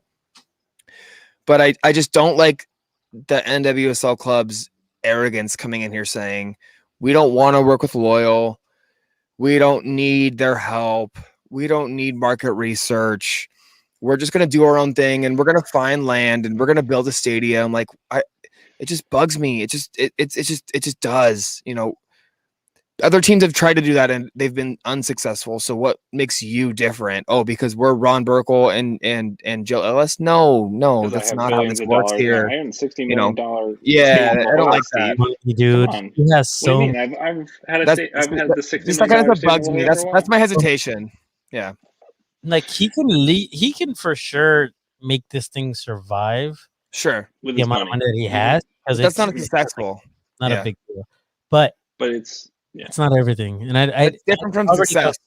I would like to know if they've reached out to anybody in a. That's my curiosity, right? Yeah. The San Diego element. Nothing in this announcement said San Diego. It felt like I told somebody in a text today. Sorry for outing you. Not really, but like there was a text where I said, "This feels like a FIFA." A game announcement, like in the game where it's like we created X franchise in X city. And there was like San Diego will be a great market for. There was literally no mention of it's a border community or here's the elements we think. There was literally nothing that said this is San Diego. It just said NWSL. We have money. Here's the like boilerplate blueprint for how you make this work, as if it was Tennessee or Florida or anywhere. And the whole reason we're called the locals and Loyal. And the reason this whole thing is different, honestly, is because they asked people before they came, hey, we respect you as the people who have been here. what's going on, right? What does this space look like? Yeah, well said. And that's what I think has struck us a little bit different within this process is there was at least respect. And even if they're going to make decisions, and the club and us will always sometimes have different opinions on things, even if we come together, at the end. That's where I think this has felt a little bit different was, as you said, the arrogance. It's just like, why is there not a San Diego figure in this that I can at least align with and say, hey, this person I know gets what this city is, and I think they'll help steer this way. It just feels like two people. And Jill Ellis said she's in the process of moving from Florida and was like, I don't know if we'll play in North County or South County. It's like, you don't even know what this market is what I took away from that quote personally. It was like, okay, well, I hope she gets educated, and I hope there's somebody really smart that helps her and that they become successful on the back of that, because I think anybody who really wants to apply resources here, I hope that they apply them successfully. But that's just what I really hope, as we said, like that they don't throw a lot of resources, a lot of money at this unsuccessfully, because that usually works against what we're trying to do here. Really interesting. Tom saying that the background pick isn't even in the San Diego coast. It looked like San Diego to me. Is it not? I think it was North County. I think it was north of North County. It was the Scripps Institute and then Black's Beach north of La Jolla, I thought. Is what I thought it was Torrey Pines. But I thought it was interesting they were using Torrey Pines when our club has claimed, Torrey as a color. But they didn't. Hold on. And Espen saying that Shannon is on the advisory team. I don't believe that's the case, Steve. I don't either. She's a part owner with Angel City, correct? Yeah. Yeah, that doesn't exclude her from being on board with this, but I do not have knowledge that she is on board. Oh, Tom said Dana Point. And you know that for a fact. If you can give me a picture, Tom, that matches up to that, that would be great. Because that would be like blowing the lid. Watch this. He will. I want to see it. Trust me, I've flown this coast many times. That wasn't San Diego. Okay, Tom. All right. Yeah. That would be damning, wouldn't it? That would be damning. That would be and like, don't get me wrong. I'm cautiously excited, right? Like, exactly. I love women's soccer. I want to support women's soccer. I support the women's national team. All about it. We have been burned here by people pulling franchises away from us. So pulling a franchise away from Sacramento, I don't feel right about being super happy about it, right? There were people in Sacramento. There were supporters just like us that were probably doing podcasts just like these and celebrating these moments back when things were announced, and now it's gone. Now it's taken from them. And now here we are going, cool, we get this women's franchise, but we're celebrating on their like broken hearts, right? Like I can't in good faith be super happy about that right now in this moment, because we've been that broken heart through the Chargers. So like I can't really like get there yet. Will that fade? Yeah, I mean, it's easy to say it will. 5 years from now, even 2 years from now, if NWSL is playing here and they've done things right, and I'm going to go to those matches and I'm going to support that team. But right now in this moment, all I can really think about is how I felt the minute that the Chargers said they were leaving, and that was devastated. I was absolutely destroyed, and that's really all I can think about. I'm not really happy yet. No, okay, it shouldn't be possible, right? Hold on. I don't want to mess this up because Espen get back in there. Confusing me. So Espen said, again, Shannon is on the advisory team. He's talking about San Diego Loyal. Yes, we know that. Yeah, exactly. We're talking about NWSL here. That's a completely different thing. So I'm not sure. It actually isn't tied to MLS or USL at all. Yeah, so I'm not sure what Espen is talking about. So I want to make sure that we get it clear, because in her current existence within the NWSL is limited to being an owner of Angel City for what we know publicly at this time. Shannon McGlynn is not involved with the NWSL team as far as we know. I think it's been announced, but she is definitely not on the NWSL. No, she is on on the USLW league. Okay, but we're talking about NWSL. We're not talking about USLW. Yeah, and that would be awesome if Loyal got a team of USLW. We would. USLW is different from NWSL. Very different. Yes. I'm not sure if there's confusion there. USLW is a second division women's league within USL. NWSL is a first division women's league for women. So we're getting a first division women's team. we are not getting a USL second division women's league team. As far as I know, and I've asked, I don't have confirmation, but it looks like we're not looking very strongly into a USLW league as Loyal. I do know from writing, and I also know from like conversations that San Diego Loyal did reach out to the NWSL group, and they were basically said, no, we're gonna do this on our own. Yeah, so San Diego Loyal awful. definitely wanted to work with this NWSL group. And NWSL, I think it's even in the report, it says it right there. We decided to go about it on our own. So just be aware of that too. That also rubs me very much the wrong way. Yes. Yeah. And there was no San Diego. They put into the spotlight here to say, yeah, and it's this person is somebody who we're trusting to let us know what this market is. They don't know, and that's what is kind of to Steve and Jerry and I a thing that we've just seen as a red flag is we hope they're successful. We hope they apply these resources well. We hope that they're sharing a soccer specific stadium with Loyal. If that's the full income that like that's your dream scenario out of this, but it's just not at this point, something that seems like it's there. And Angel City's done a lot. Sorry, Steve, I'll let you go. It's like Angel City's done so much work to get here, right? They've done several years of research and working in that market and building a coalition of people to invest in that club. They're specific to Los Angeles and specific to women and specific to this league and kind of having a vision. And this feels very much like a shotgun where it was like, okay, 0 to 60, let's go, right? And we went through this with Loyal in some ways, and so there's a way to do this successfully, and I think it's to involve the community. And if you're not doing that, anytime that you're straying against that, it's going to be difficult to see. Well, and let's talk about how this is now the second. Loyal came about with a huge name behind everything, right? Landon Donovan. Yep. And now here's this NWSL club coming with a huge name behind it with Joe Ellis, and it's huge, right? And I'm all for it. It's about how they do it, right? When Loyal came about, they met with me and Daryl, and they met with me, you guys, Jerry and Drew. They wanted to, and I said no for a while. Yeah, we had these conversations. Well, we had these conversations before they announced, right? Like before there was really anything. They had these focus groups and all that stuff, and then here this club is saying we're going to play next year, we're going to build a stadium, we're going to do without much behind it. And so and this might be me jumping to conclusions all about tonight. My point is I'm weary, and I'm weary, and I'm open to having conversations. I just want to have them before I'm super excited. Because we had those conversations before I got excited about this club, and then I got excited about this club.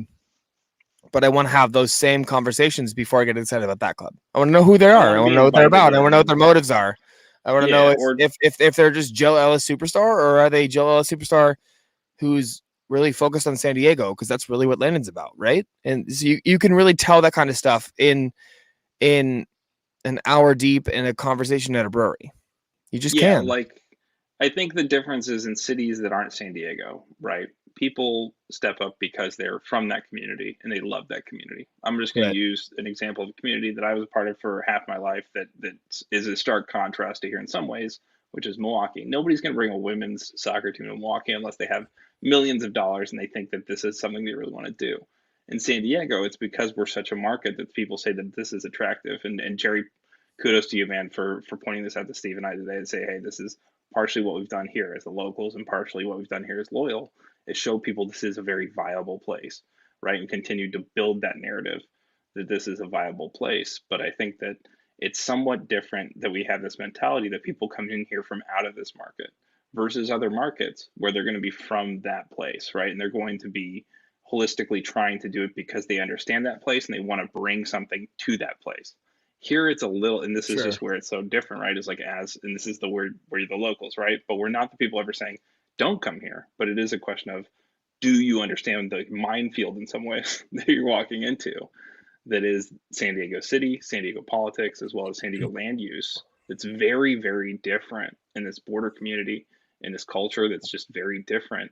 Even though it's an amazing soccer loving culture, we love our teams when they love us, and it can be the best place in the world to do this.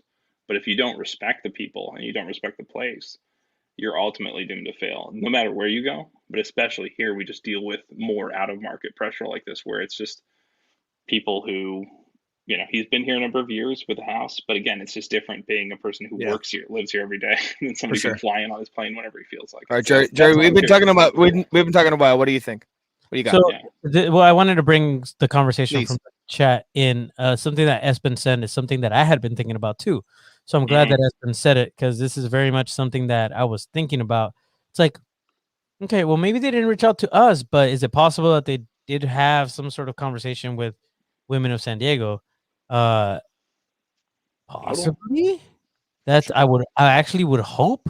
Sure, that's the case. It's a fair point. It's a fair point. Believe more if they did. It's a fair point. There's 3 dudes here talking about this. Like, I mean, it's a good point. It's a good point. More of my point is I want to. The conversations I'm talking about aren't necessarily with NWSL. I want to have them with people that are involved, because I want to know what they're about, because we've seen very recently here with this club, ownership matters, and the direction of the club matters, and we saw that last year, we saw that now. So I kind of want to have a little more information before I get really excited. That's really my whole point. Totally agree. Yeah. We're hesitant. We're not skeptical fully. We're hesitant. I think is mainly, I'd say, at least my mindset. I feel more hesitant. You agree, Jerry? Skeptical. Yeah, 100%. It's tough. Part of it's not up to us, as Jerry said. I don't want to feel what I'm feeling right now. I want to feel like super excited, super proud, and super like motivated to have a women's team in San Diego, because that's exciting just in itself. If you say that, like, San Diego is getting a first division NWSL women's soccer team, like that's the top women's team in the world too. Yeah, it's top women. It's amazing. It's exciting. It should be a lot more exciting for us, and it's not right now. And there's so many different variables that are going into it, with just the time that it's happening. They did it exactly. The way that it went about, and there's little things that are rubbing me the wrong way that I can't help but feel not excited. Like, I just feel standoffish. I don't know if that's the right term. It's hard to be excited even when there's a shadow of a doubt, right?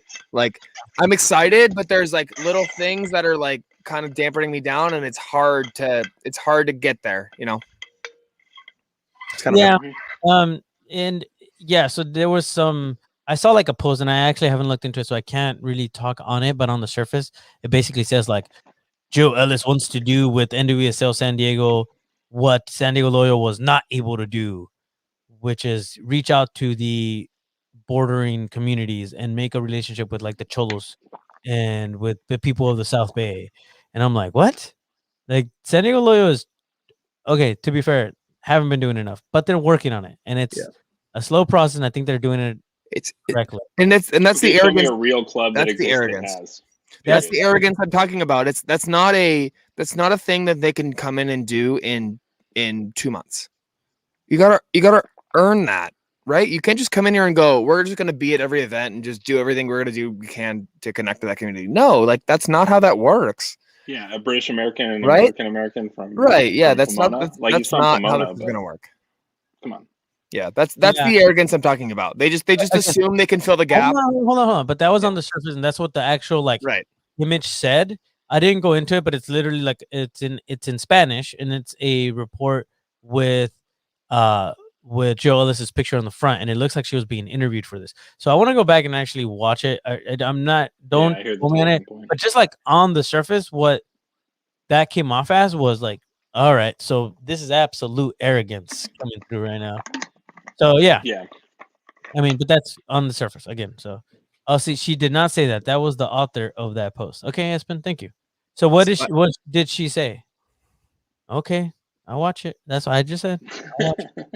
It's spicy after hours, isn't it? I know this is, but it's there's a lot of news today. I mean, as you said, the W League is exciting. It's really cool to see league teams from across leagues. You saw an MLS group of ownership. You saw DC United's funding a team into the W League, and then you also have teams in USL One like Tormenta, like Greenville, who are putting women's teams in. Yeah, which is really freaking cool. Like that's amazing because those communities that had no women's outlets to soccer have that now. So that's what I'm excited about is that kind of stuff too, is just that growth. And again, what we signed up for here is different with USL Club than even MLS Club, which we've talked about in After Hours before and on the podcast. It's a totally different world than what we've been in. So the world changed a little bit today. It's going to change probably in the next few years again, for stadium and whatever other reasons, right? And things will evolve as they go, but it's nice to know that there's talent and that there's money being put in. We're just curious to see if it's going to be put in the right way. I think it's my big thing is like,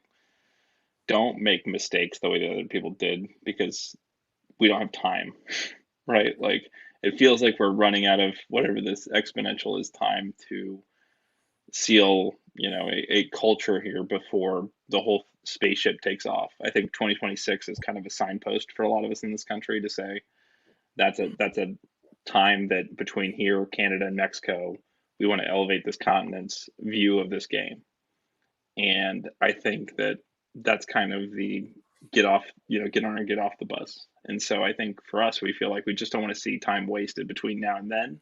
At least for me, I think that's kind of where I look at it is you're going to have a chance to either capture hearts and minds in a way you never did before if you're in that space and doing it right. But if you're doing it wrong, it's just going to almost turn people off or not allow that avenue. We will see. That's my whole point is we will see. That's really the summary. We'll see. All right, we're just gonna cover it real quick. What's Jill's favorite cereal? I'm gonna go with like Fiber One. Like that's. Oh yeah, Kashi, 100% Kashi. Whatever she could find at Publix because she lived in Florida for like 30 years. So like I'm gonna go with an off-brand cereal, right? It's an off-brand. Yeah, it's like an Albertsons brand cereal. She likes the like cheapest one that she can. No, I mean I agree. Nobody's disrespecting Jill. She eats crisp rice. That's what it is. Grape nuts. She was a great football mind, a great manager. Honey Nut Scooters. She eats. Maybe she likes the which ones have X's and O's in them. Maybe she likes those. Marshmallow maybe. Yeah. But, who knows? Damn it. Cocoa You know what we should do now? On my way south tomorrow. One. Sprinkle sprinkles. That's what she eats. She eats some apple nuggets. Hey, for the bus tomorrow, we got to stop and get some cereal. Oh yeah, different cereals. No, what we should do, Steve, is do like a blind taste test of cereals. So we should put people in blindfolds. Oh shit. And then have them taste the cereals, and then ask them what cereal they're tasting. Oh my God. Dude, did you guys know that like the off-brand of God, what is that delicious? Is like not Kicks, but it's like kind of like a golden thing. Oh man, golden crisps. I know what you're talking about. It's like show us on your screen. Corn Pops. Corn Pops. You know exactly what you're talking about. Yes. Brand of Corn Pops is called. They're better than Corn Pops. They're called Golden Corn Nuggets. You can get them at Aldi, right? They're the same going in as they are coming out. Golden Corn Nuggets. There you go.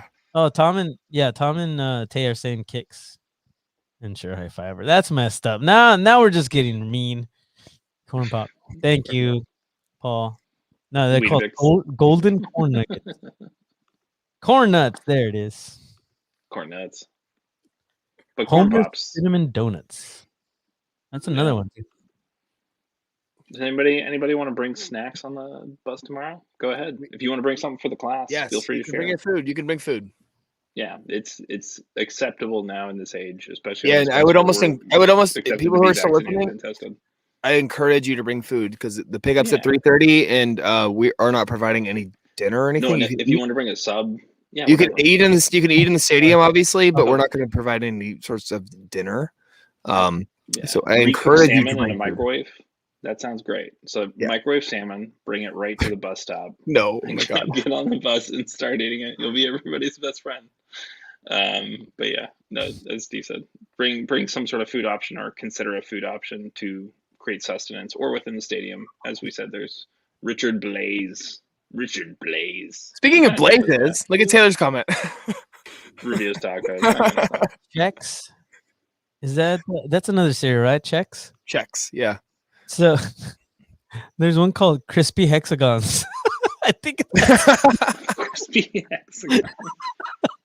Wow. The marketing person looked at it and was like, "Oh, what can we come up?" And they looked up a bunch of terms and like, all of these are copyright. And they're like, "What about Crispy Hexagons? Just call it what it looks like." Apple Ricks. What? Golden. I had a friend named Rick who looked weird. Apple Wheels. That's the other one. That's the knockoff of Apple Jacks. Apple Wheels. Yeah. Dude, there's one called. Who's the sponsor? Is it a shit? I was at Costco earlier. We should have bought cereal. Square shaped corn. Like we need those individual cereals though that they have at home. Yeah, the little boxes. Yeah, like the little ones that you get in individual. Oh my gosh. Fruity. The ones that are bowls too that you can like pour. It's like plastic. You just rip off the top and pour milk into it. Have you seen those? The individual cereals. Those are pretty great. Reese's Puffs. The off-brand is called Cocoa Peanut Butter Spheres. Or I can't believe it's not butter. It's called butter. It's not. Is Yoda unbelievable? This is not butter. It's not. Golden soft. Could it be butter? Yeah, I'm sure missed out on $2 memories of butter. What? Not butter? That's another one. That one's in Europe. You think it's butter, dude? This is great. This is so good. Now I'm going into like a big dark like serial web of different alternate names. Yeah. Oh no. I feel like you're gonna just end up with street names for different drugs at this point. I feel like that's where that serial name goes very quickly. You want some of this Berry Colossal Crunch right here? Hey man, I'll get you. You want some Apple Dapples? I'll give you some cinnamon hexagons. You want some cocoa peanut butter spheres? Jesus. Ooh, this is terrible. Do you want some cinnamon puffins? Wow, dude. Algebra bites. We're gonna lose everybody at this point. Let's go. Lose them. It's weird that the numbers go up. I feel like that's always weird. All right. So I mean, we're open again. We're open minded. I saw Espen stop commenting. I don't know if he just like got mad at me. I'm sorry, Espen. We're only joking, man. No, and like I think his points are super valid. We definitely, will definitely go back and watch the interview and see what exactly was how it went. Yeah, and what the ideas are from her, because I think I'm curious to see what their take on the market is too, because it is nice to have a fresh set of eyes and see what they think, but I do want to see where their intention is, right? Like let's shift this, and Jared, how about you show the beers that we're bringing? I just sent you a picture to your email. Let's go. The trunk of my wife's car. Oh yeah, that'd be funny. Well, and you had some good pictures earlier too, Jerry. Yeah, from the. You sent me a picture? I said on your email. Oh, why are you emailing me stuff? I don't even check my email. Oh, well, when I tell you to check your email, you check your email. Oh wow. He's got a new boss now, Steve. Wow, bro. I hate Phoenix. Oh, wrong button. I do hate Phoenix. Nick Manette. Oh, shouts to Nick Duffy. He's not going to be here. I know he would be on the bus if he could. He's just got work. Vocals. I do. Why are you sending me this message right now? Me? No, somebody else. Oh. Yeah. Duffy also got yelled at, I think, last week with the post show. So he's laying low this week. Oh, really? Maybe. What happened? There was Nick can't make it on the trip? He has work or what? I think he has work till then. It's tough for a lot of people to get off on a Wednesday before 4 is, a treat. So I feel like unfortunately most of our members probably had that issue. So that's where I'm excited for like a Friday or a Saturday and see what that looks like. Oh, for the bus? Show Lid's trunk. Yeah. All right, hold on. Show Lid's trunk. Show Lid's trunk. Excuse me, Tom, this is not that kind of after hours. Oh, Hello, you're talking. Okay. She's just listening around like, shut up, Jerry. Hold on. I Her got opera really voice is just as well rounded as her trunk. Wow, Steve's sending me pictures of Because her Lid's car trunk. has got around. Let me show y'all. He's gonna come out here in about 30 seconds. Yeah. Here it is. y'all. We're so ahead. Watch. Ooh, we're taking a baby on the. What is this? What is this right here? Oh, that's We also acquired Just found him at Costco. the baby food is included. Is not included, or is it? I'm not sure. You'll have to I do want find one out. of those pouches. They actually are pretty delicious. We'll feed that to the drunk people. I'm gonna Oh, show look at Bryce. It's You can pure see nature. Bryce. You can see That's what I Bryce. was saying. We acquired a child. So good. I'm gonna go. Seriously, like the first thing I do, I'm gonna step in this bus. I'm gonna start looking for the organic fruit and vegetable It's either sweet potato and pouches. Only bugs only now. bums. for $9.99 a month. Yeah, I'll text you back. Costco sells Something, kids yeah, now. every I know morning. that's what I was wondering. That's, They got it all. They have everything at Costco. It's a good Yeah, deal you can too. get It's a the good deal. child. It's a good deal. It was so good. Pricey. Quesadillas and Cheerios confirmed. Yes, we have. 100%. We also have waters and Gatorade for the healthy people. Sippy cups for Tom. Tom, we're gonna bring you. It's actually gonna be one of those goldfish cups. I actually like those where you like stick your hand in and then the fish don't come out. Only if you're grabbing them. Big fan. Excuse me, cups. just making noise. Yeah, buying Another 160 beers, 180 beers is it's a task. It's a task. Yeah, it is. It's like when they always look at you like, "Are you sure?" Like Dressing. they always Right, ask you, right. Are, Well, are no, you I positive? So I showed up at Second Chance, and Virginia and Marty were there, and I was like talking to them, and they were busy with like some meeting or something, and I showed up to the front, and we were like, "Yeah, I'm here to pick up that really really big order," and they're like, "Oh." Really, like immediately knew who I was. Yeah. Nice. Nice. They're the best, and it is just that's why we love going there. They are, and hopefully next time. Oh we do yeah, it, they were we'll so do happy to outdoors. have. I think it'd They be were fun. like, "Thank you for supporting us." I told them we would be back for your watch party soon. So. Yeah, Yay. and they were so nice to us, and that was a very nice way to kind of start our watch party tour this season to, get it going, and it's been fun. I can't We'll download have to that. go back and bring in a win. I promise you, there's a lot more beer. I just so many. can't seem to import it properly. Are we There's a gonna build, lot of beer. Are we gonna bring some duct tape and tape them together? Make some walking. Oh sticks? my god, that's a good idea. No, it's Make some not. snake- Terrible idea. And This salt is what and- leadership in the locals is like. It's a good idea. It's a bad idea. It's a good idea. No, It's a this bad is idea. Safety first. One, Wait, no, it's good one again. gag of chips, but 6 beers. One gag. Oh, there we go. See, look. There you go. Ooh, they're in a bath already. They're already taking a bath. From Jeremy. Yeah, I'm just gonna I got cool off, guys. We're gonna Oh, pray for I'm you. sorry. We're like We're totally just- down. Who's we're in the middle? delicious. Oh, Drew gets. I'm the beers. I'm gonna be the voice of the beers. Hey guys, we're here in the ice. We're just getting cool for you. That's all Stone beer, and then that's all. You can't tell, but that's all Creative Creature beer. It's a ton. It's like a lot of beer. So we're gonna need some help, y'all. I'm pretty sure. Help we'll have. We'll I have don't 52 know. people. I don't know if we're gonna finish it all, guys. Well, we're gonna try our best. Challenge. Challenge accepted. Let's Eh, go. Come drink me. What That's else? what Sun beers sound like. I'm Tangerine Express. Yay! What are you doing? I'm doing the voice of the beers. Well, no, So Jerry, when you sent me the pictures of Tangerine Express earlier, I was like, at least it doesn't say Orange Express. Orange County. This is Tangerine, right? I'm cool with that. That's what this jersey is literally just tangerine. Yeah, anybody that's still listening that's coming tomorrow, don't wear fucking orange, please. Oh, Yeah, don't wear orange, please. I'm wearing white. Don't wear. There's a few people that said to wear or that said they were gonna wear orange. Yeah, don't fucking do that. We'll give you a white shirt. It'd be like gym class when you showed up with the inappropriate, outfit. Yeah, right. White shirt.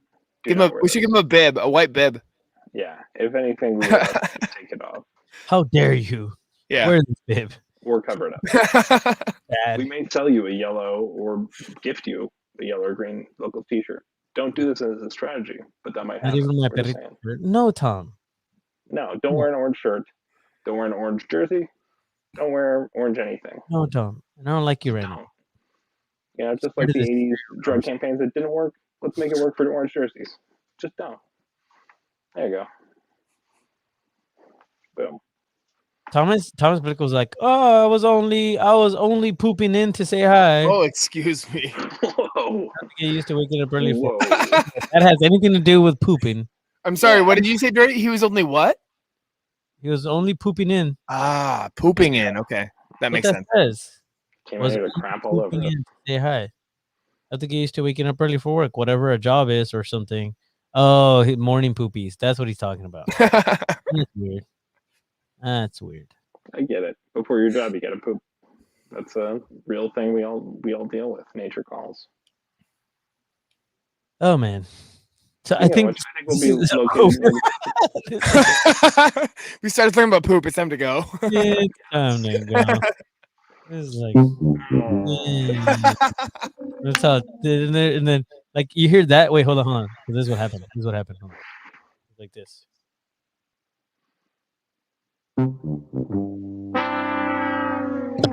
Hey, how you doing? I'm Tom. I can't even do it like that. Hey, how you doing? I'm Blake. I just pooped. I don't know. Drew is still pooping. It is like, oh my gosh, boys. Yeah, this is why we don't have nice things. Too much information. Was that a brown note, Jerry? Oh my gosh. No, the brown note is. I was informed. Hey, I was informed. Emo Brown is not on tap right now. No? Very sad. Oh. Yeah, very sad. I wanted a couple crawlers. What'd you get? I'm yawning now. It's time to go. Let's see. Yeah. I will tell you right now. What'd you get? Flama Blanca, 3 crawlers of Flama Blanca, 1 of Flama Roja, 1 of Cheves de Enero, 2 small hops, session IPA, 1 pelotero, 1 needle in the hay. Nice. That's good. Yeah, needle in the hay is good. Yeah, so no, I was informed Kill the Poor was not on tap. I was informed no Emo Brown on tap. Sucks, but Who picked that up? Tom is picking it up tomorrow. Oh, okay. Tom, you trust Tom. Please make sure that you ordered what we get what you ordered. Saying. As long as, it's equivalent. Tom's like, maybe he'll bring me more than we paid for, knowing him. True. Saving up for the backyard event this weekend. Oh yeah, they have that going on, huh? Oh shoot, totally forgot about that. What? I don't know if I can make it. There's an Emo Brown club event thing. Oh sweet, invite only thing. Sweet. Yeah, only have that's red. Road sodas to Vista. Okay, only half. All right. That's it, guys. I'm done. I'm tired. Yep. We got a big day tomorrow. We do. Tomorrow's gonna be Balboa. Lithia Balboa, you coming all the way down, Steve? Oh yeah, Balboa for sure. Oh no. We'll see anybody else who's gonna be there on Balboa tomorrow. Yeah, for sure, Balboa. 3-ish, probably. Maybe. Yeah, 3-ish. 3 o'clock. Yeah, definitely before 3:30. We will leave your ass. Yeah, fuck you. We'll leave you. And yeah, you can whine all you want. You can post all the social stuff of, I'm watching. I literally filmed this video of the bus pulling away. Sorry.